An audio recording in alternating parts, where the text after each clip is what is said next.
Students, in previous video we had read about the reasons of national awakening after the struggle of 1857. So there was no political organization to activate all the activities related to freedom struggle. So these activities started from Bengal, Mumbai, Madras, where British Raj had first established.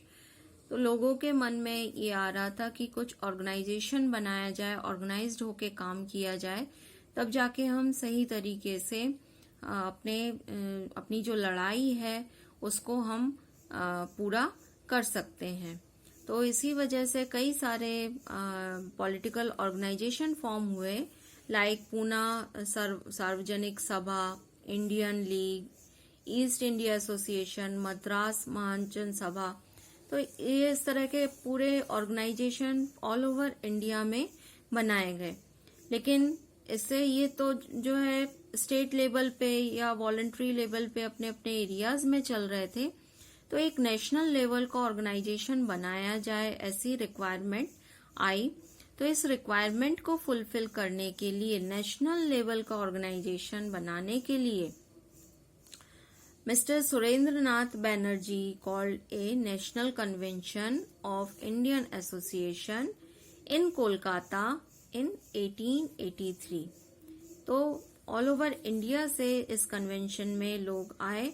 About 200 representative, ये important point है, participate in the convention, and again there was second convention in 1885 in Kolkata. This was a major step in the direction of forming a national organization in India. तो ये organisation बनाने का main objective क्या था?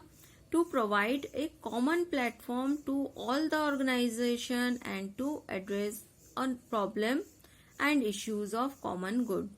Although the British government ignored the demands put up by the political organization, Indian newspaper gave wide publicity to the demands.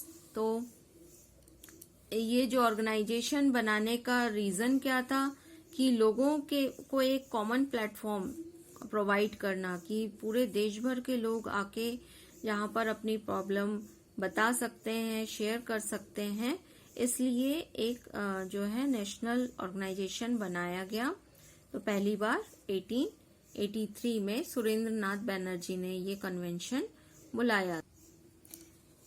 तो ये meeting होने के बाद अब establishment of Indian National Congress, ये चीज हम लोग देखेंगे। Between years 1817 and 1880 Indian people had become politically conscious, and by the year 1885 there was a platform ready for establishment of political organization on national basis.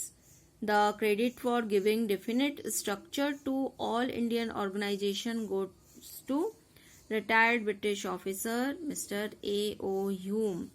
He was a liberal-minded person. Hume had feeling of a need for political organization which would be bridge the gap between rulers and the people being ruled. So Hume wanted people to adopt the path of valid politics instead of violence and aggression. With the efforts of Mr. Hume, Indian National Union was formed. तो year 1885 में mister A.O. Hume ने ये सभी political organisation को एक platform दिया, name Indian National Congress के लिए। यहाँ पे जो शुरुआती काम था उस समय उनका नाम दिया गया था इंडियन नेशनल यूनियन, और मिस्टर A.O. ह्यूम ने इनको ऑर्गेनाइज किया था, जो एक ब्रिटिश रिटायर्ड ऑफिसर थे। और उनका कहना था कि जो लोगों को अपनी डिमांड फुलफिल करनी है तो वो वैलिड पॉलिटिक्स उन्हें करना चाहिए, वायलेंस या एग्रेशन का उन्हें यूज नहीं करना चाहिए।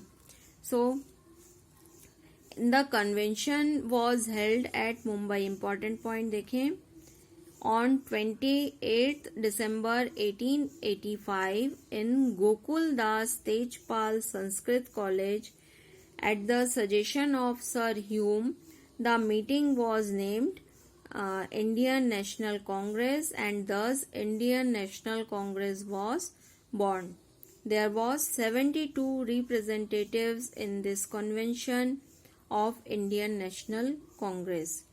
तो हम लोग ने देखा कि 1885 में ये वर्कआउट शुरू हुआ था. मिस्टर ह्यूम ने इन सभी को ऑर्गेनाइज करने की कोशिश की और एक कन्वेंशन हुआ मुंबई में गोकुलदास तेजपाल संस्कृत कॉलेज में. कब हुआ?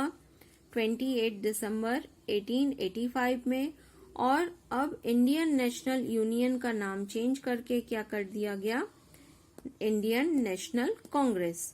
और यहाँ पे 72 रिप्रेजेंटेटिव उस कन्वेंशन में थे.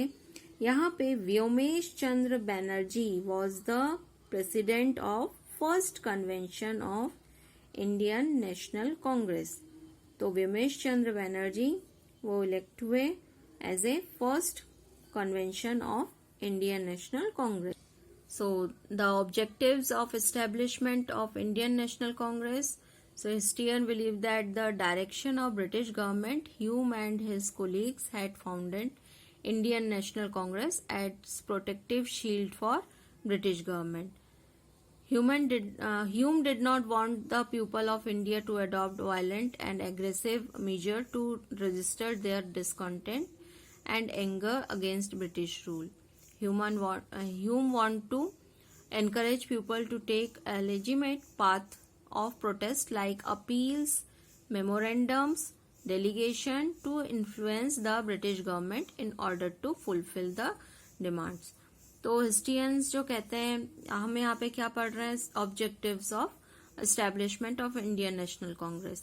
हिस्ट्रियन बिलीव करते हैं कि जो ये मिस्टर ह्यूम आए थे, जो ब्रिटिशर्स इंडियंस को एक ऑर्गेनाइजेशन प्रोवाइड करना चाह रहे थे, वो एक्चुअल में ब्रिटिश गवर्नमेंट ने ही उनको भेजा था कि वो इस तरह से नेशनल कांग्रेस बनाए. ये प्रोटेक्टिव शील्ड किसके लिए हो रहा है? ब्रिटिश गवर्नमेंट के लिए ही. लेकिन ह्यूम ये ही चाहते थे कि इंडियन लोग जो भी बात करें वो लेजिमेट पाथ के थ्रू वो प्रोटेस्ट करें, वो अपील, मेमोरेंडम और डेलीगेशन इनके थ्रू ब्रिटिश गवर्नमेंट तक अपनी बात पहुंचाएं.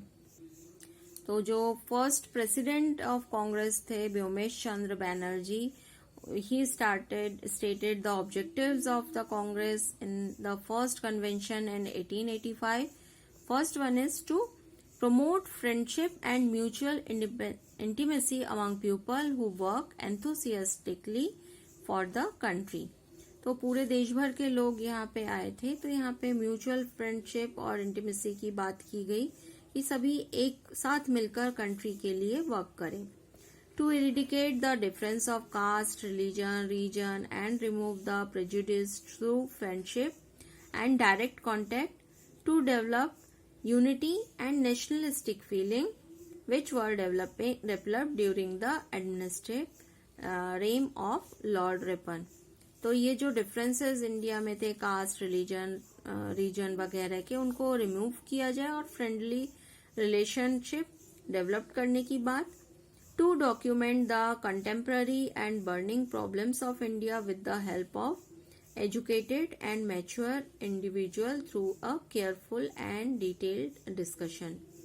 तो एक डॉक्यूमेंट प्रिपेयर किया जाए जो एजुकेटेड और मैच्योर पर्सन है, वो किस लिए? जो इंडिया के कंटेम्प्ररी और बर्निंग प्रॉब्लम्स हैं उनसे रिलेटेड चीजों को डॉक्यूमेंट्स किया जाए, क्योंकि इनका जो मेन ऑब्जेक्टिव था या पाथ था अपील, मेमोरेंडम एंड डेलीगेशंस के थ्रू अपनी बात ब्रिटिश गवर्नमेंट तक पहुंचाने का. Next one is to chart a programme of political activities and public good for next 12 month. तो उन्होंने प्रोग्राम बनाने की कोशिश की, पॉलिटिकल एक्टिविटीज क्या की जाएगी और पब्लिक के अच्छे के लिए क्या काम किया जाएगा नेक्स्ट 12 मंथ के अंदर. ये सारे प्रोग्राम को चार्ट आउट करने की बात की गई. Very soon this organisation took the shape of national level organisation and become an expression of feelings of India. तो ये जो ऑर्गेनाइजेशन था, कौन सा ऑर्गेनाइजेशन? Indian National Congress. ये नेशनल लेवल का ऑर्गेनाइजेशन बना जो रिप्रेजेंट कर रहा था, एक्सप्रेस कर रहा था expression of feeling of Indian.